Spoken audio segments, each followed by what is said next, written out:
नमस्कार दोस्तों, मैं प्रशांत वर्मा आज आप लोगों के लिए एक बहुत ही विशेष वीडियो लेकर आया हूं। और जैसा आप लोग वीडियो में देख भी रहे होंगे कि हमारे हाथ में कुछ इंस्ट्रूमेंट है और नीचे में कुछ नक्शा है।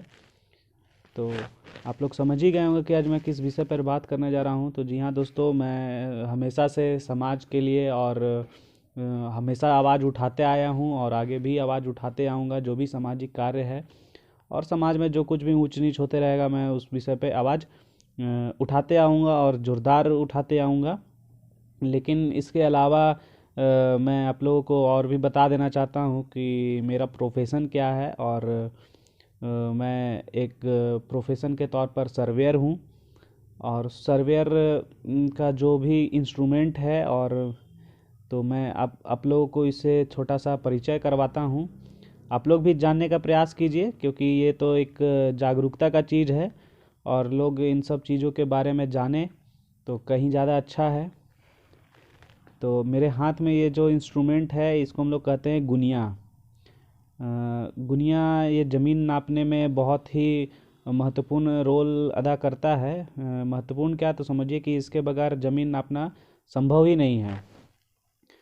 तो ये जो इंस्ट्रूमेंट है, इसका नाम है गुनिया। ये कचकड़ा का बना होता है और इस पे आप देख रहे होंगे कि कुछ अंक लिखा हुआ है, 42024।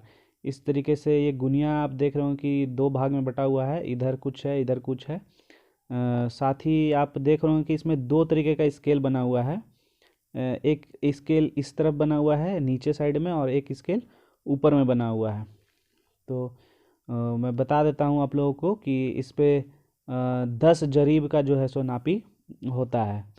और इसको अलग अलग 10 भागों में बांटा गया है। दोनों स्केल पे मैं बताऊंगा कि कैसे इसका हम लोग रीडिंग करते हैं। और इसको बताने से पहले देखिए, मैं एक और इंस्ट्रूमेंट से आप लोगों का परिचय करा देता हूँ कि ये है डिवाइडर।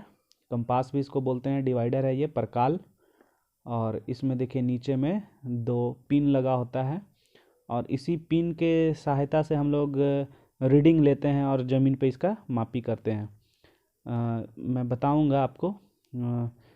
चलिए इसमें पहले रीडिंग बता देते हैं कि इसको पढ़ते कैसे हैं।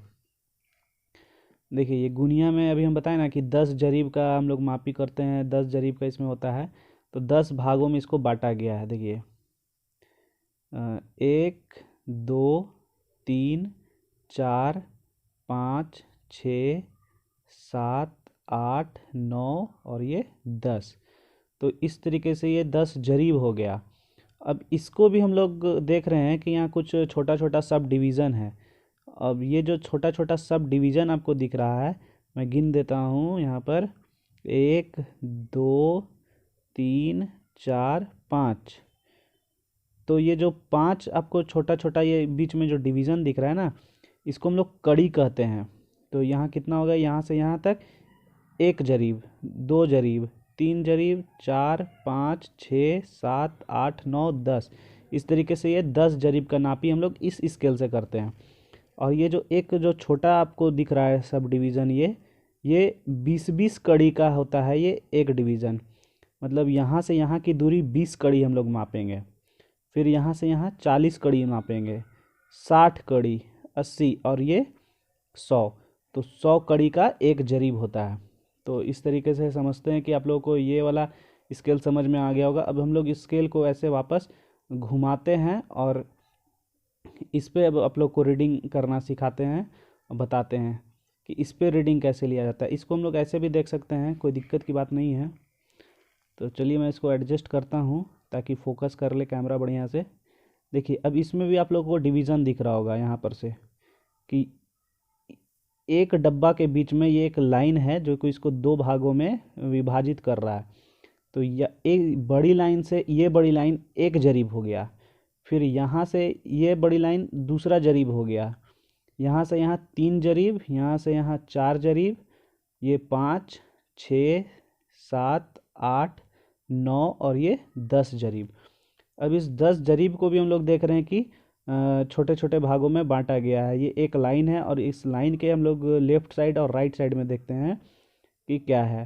तो देखिए 1 2 3 4 और ये 5, ठीक है। तो ये जो एकक लाइन है ना, ये छोटा लाइन, एक लाइन से दूसरा लाइन जो गया है, ये 10 जरीब का होता है। तो जब हम लोग को महीन काम करना रहता है, जब किसी छोटा नक्शा पर महीन मेजरमेंट करना रहता है, तो हम लोग इस वाले स्केल का हेल्प लेते हैं। और यही कोई बड़ा साइज का रह गया तो हम लोग ये वाला स्केल लेते हैं। अब चलिए इसको मैं बताता हूँ कि कैसे हम लोग रीडिंग लेते हैं। तो कोई भी प्लॉट जो है, उस प्लॉट के हिसाब से हम लोग देखते हैं, उसका साइज बहुत बारीकी से इसमें देखना पड़ता है। मान लेने की बात है कि इस कंपास के हेल्प से देखिए इस प्लॉट को हम लोग देखते हैं कि क्या रीडिंग बता रहा है बिल्कुल। और एक बात और है कि कंपास को हम लोग नक्शा पे ऐसे बिठाते हैं, खड़ा नहीं रखते हैं, ठीक है ना, वैसे फटने का डर रहता है नक्शा, और रीडिंग भी सही नहीं आ पाता है। देखिए बिल्कुल ये बैठ गया ना। अब इसी हम लोग कंपास को बिना हिलाए, बिना आगे पीछे कुछ किए हुए इस गुनिया पर हम लोग इसको एडजस्ट करके देखते हैं कि क्या रीडिंग आ रहा है। मान लीजिए बहुत महीन है, इसमें नहीं समझ में आ रहा है, तो हम लोग इस पर भी देख सकते हैं, किधर से भी बैठाइए कोई दिक्कत नहीं है। देखिए ये बैठ गया है ना। अब इसका हम लोग रीडिंग ले लेंगे कितना होता है। इसमें हम लोग खाना गिन लेंगे कि कितना खंड तक गया। तो 1 जरीब, 2 जरीब और 20 और 20 40 कड़ी, यानी कि 240 कड़ी का रीडिंग हो गया। अब यही 240 कड़ी को हम लोग ज़मीन पर नापेंगे। तो उम्मीद करते हैं कि आप लोगों को इस तरीके से रीडिंग समझ में आ गया होगा कि रीडिंग कैसे लेते हैं। और नेक्स्ट वीडियो में मैं आप लोगों को बताऊंगा कि इसका मेजरमेंट कैसे करते हैं। ये जो मान लेने की बात है कि कोई भी एक प्लॉट है, जैसे ये एक प्लॉट आपको दिख रहा है नक्शा पे, तो इसका हम लोग देखेंगे कि इसका रीडिंग कैसे हम लोग लेंगे। जैसे ये है, इसकी लंबाई चौड़ाई क्या होगी, क्योंकि वीडियो काफ़ी लंबा बन जाएगा, इसलिए आप लोग को अगर ये पसंद आ रहा है तो लगातार बने रहिए हमारे साथ, और मैं एक एक करके आप लोगों को बताऊंगा कि कैसे काम होता है और कैसे इसका रीडिंग लिया जाता है। अगर आप लोगों को हमारा ये प्रयास पसंद आ रहा है तो चैनल को सब्सक्राइब करके आप हमारे साथ लगातार बने रह सकते हैं। जय हिंद, वंदे मातरम।